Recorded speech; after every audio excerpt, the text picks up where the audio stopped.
Hello, guys, and welcome back. Today, we will be talking about subdomain recon. Subdomains are a website within a website. As you see here in this picture, photos.example.org, right? Example.org is the main web page. Photos is the subdomain. Normally, we would see a www.example.org, right, as the main web page. But over here, it's replaced by photos, and actually, it can be replaced by many things. It can be replaced by vpn.example.org. It can be blog.example.org. Just you name it. And what makes subdomain recon important is that these individual subdomains actually have they use different technologies, right? That you could possibly, check for vulnerabilities. Sometimes they host important information, about the organization. Sometimes they can give you insight on what they're gonna do in the future, and maybe, information of an employee or just it's a wealth of information you can get from a subdomain, right?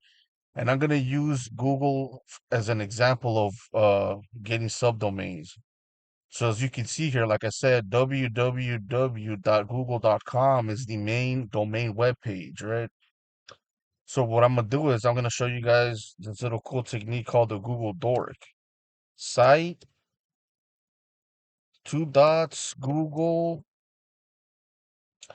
All right, here we go. So ok.google.com is a subdomain. Families.google.com is another subdomain, right? And like I said, each individual subdomain hosts an individual technology or something about the organization you're trying to learn about, right? Like I said, maybe employees, maybe they're expanding, or it's always a good way to learn about an organization. This is why I love personally doing subdomain recon. And using Google to do subdomain recons about Google is actually interesting. But like I said, right? So let's click on one just to see what we get, right? Assistant.google.com. Again, this is the main domain, google.com, and this is the subdomain. As you can see here, assistant.google.com. Let's see, assistant. Honestly, I've never used this feature, but you get my point, right? You could always dig into its technology to see if you can find some vulnerabilities. And if you don't find anything, like I said, it's always good to understand, you know what I mean, what the company's about. Maybe you can get, like I said, employee information or something. There's always something good in the subdomain. You could always learn something about an organization, right? Let's try families.google.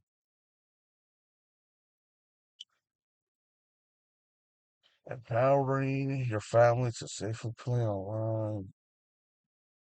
Hmm. This web page is honestly similar to the one we just visited, so I don't see the technology being any different on this one, but let's see. All right. So another way to find subdomains is I like using this command line tool called DNSenum. DNSenum, and then google.com. As you can see here, right? The main domain name, the IP address, host, name servers belonging to Google. As you can see here with the IP addresses, mail exchange servers. It's trying to zone transfer. And then here, it's brute forcing for subdomains via a built-in word list here, right? Let me just cancel this right here. Because it can keep going on. Honestly, Google can have hundreds and hundreds of subdomain names. But this is actually important. So as you can see, it's using a built-in word list, right? What I like to do is I like to use a custom one, right? So let's go to Firefox here. I like to use a custom words list that you can find on sec lists via GitHub, right? You can actually Google. This is pretty easy, or just or just type in the address you see here, right? So we're gonna go to DNS, and then bam, like I said, look at all these word lists. So you can actually take one of these. I mean, if you have the time, I mean, I would use 1 million. The one that has the 1 million. As you can see here, mail, localhost, webmail, test, blog, map. So the program will actually use this whole word list to see if any of them come back, right? And boy, man, it's 1 million words long, right? All right, let me show you how you would use it if you saved it in either your downloads directory file or your desktop.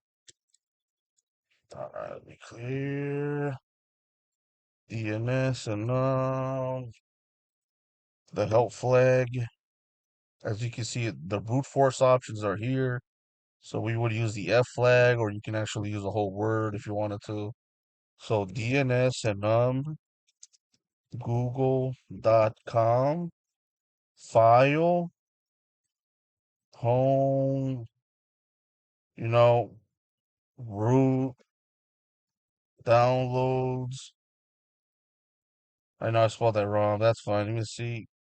DNS list.txt. And then you could run it and it will brute force the whole 1 million word list, right? All right, guys. Well, thanks for following. Don't forget to subscribe, hit the like button, share, and follow me on my Twitter. Thanks.